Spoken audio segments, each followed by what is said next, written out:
नमस्कार, मैं रचना शर्मा चढ़ती कला टाइम टीवी देख रहे सभी दर्शकों का स्वागत करती हूं। आप देख रहे हैं हिंदी टॉप न्यूज। कोरोना के बढ़ते मामलों ने कई राज्यों में फिर से लॉकडाउन जैसी स्थिति ला दी है। खौफ का आलम पंजाब में भी दिखने लगा है। पंजाब में कैप्टन अमरिंदर सिंह सरकार ने एक बार फिर से बोर्ड की परीक्षाओं को स्थगित कर दिया है। इस फैसले के मुताबिक 22 मार्च से शुरू होने वाली 12वीं की परीक्षाएं अब 20 अप्रैल से और 24 मई तक चलेंगी, जबकि 9 अप्रैल से शुरू होने वाली 10वीं की परीक्षाएं अब 4 मई से होंगी। कोरोना के बढ़ते मामलों को देखते हुए महाराष्ट्र में सिनेमा हॉल, रेस्टोरेंट में पाबंदी बढ़ गई है। महाराष्ट्र में सिनेमा हॉल, रेस्टोरेंट और स्वास्थ्य एवं आवश्यक सेवाओं को छोड़कर सभी कार्यालय 31 मार्च तक आधी क्षमता के साथ काम करेंगे। यह घोषणा राज्य सरकार ने कर दी है। सख्ती बरतते हुए सरकार ने कहा है कि नियमों का उल्लंघन करने पर इन प्रतिष्ठानों को बंद कर दिया जाएगा।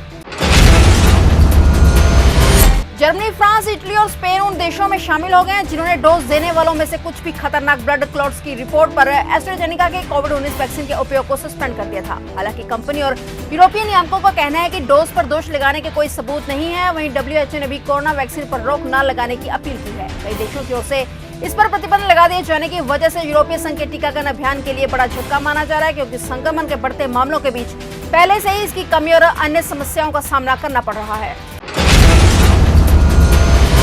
केंद्र सरकार ने टाटा कम्युनिकेशंस लिमिटेड में अपनी 16.12% की हिस्सेदारी बेचने का फैसला किया है। टाटा कम्युनिकेशंस से बाहर निकलने की योजना के तहत सरकार ने शुरुआत में 2.85 करोड़ इक्विटी शेयर की बिक्री की पेशकश की है और यह बिक्री ऑफर फॉर सेल के जरिए की जाएगी।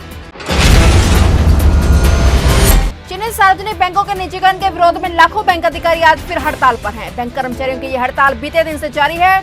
कांग्रेस नेता राहुल गांधी ने भी इस मसले पर ट्वीट किया है। राहुल ने लिखा है कि सरकार प्रॉफिट को प्राइवेटाइज कर रही है और घाटे का निरस्त्रीकरण कर रही है। राहुल गांधी ने कहा है कि पीएसपी को मोदी कोरोना को बेचना भारत की वित्तीय सुरक्षा के साथ समझौता है। मैं इस मसले पर बैंक कर्मचारियों के साथ खड़ा हूँ।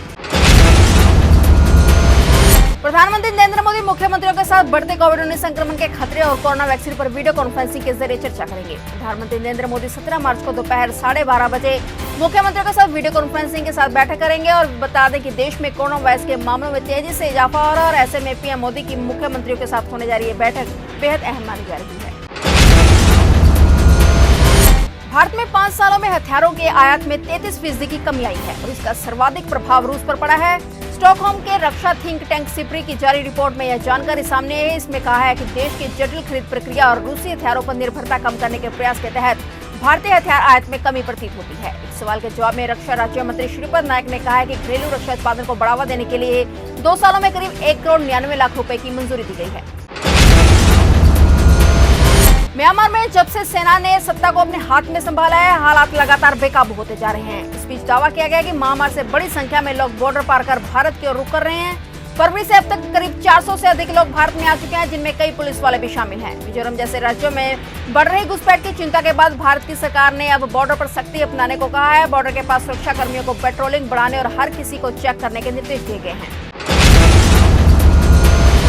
दिल्ली के उपराज्यपाल अनिल बैजल और केजरीवाल सरकार एक बार फिर से अधिकारों को लेकर आमने सामने आ गए हैं। लोकसभा में दिल्ली राष्ट्रीय राजधानी क्षेत्र शासन संशोधन विधेयक 2021 पेश किया गया है, जिसमें दिल्ली के उपराज्यपाल की कुछ भूमिका और अधिकारों को परिभाषित करने का प्रस्ताव किया गया है। इस बिल के बाद दिल्ली में टकराव की स्थिति पैदा हो गई है। नए बिल के मुताबिक दिल्ली में सरकार का अर्थ एलजी होगा और विधानसभा में पारित किसी भी विधेयक को वह मंजूरी देने की ताकत रखेगा। जहां भाजपा ने इस बिल का स्वागत किया है तो वहीं आम आदमी पार्टी ने इसकी निंदा की है। आगरा से ताजमहल का दीदार अब महंगा हो सकता है। आगरा विकास प्राधिकरण ने ताजमहल के टिकट की दर को बढ़ाने का प्रस्ताव शासन को भेज दिया है। अभी ताजमहल के दीदार के लिए भारतीय पर्यटकों को 250 रुपए और विदेशी पर्यटकों को 1300 रुपए देने पड़ते थे, जो आने वाले समय में और बढ़ सकते हैं। और अपडेट्स लेकर फिर से हाजिर होंगे, क्योंकि समाचारों का सिलसिला यहाँ कभी नहीं थमता।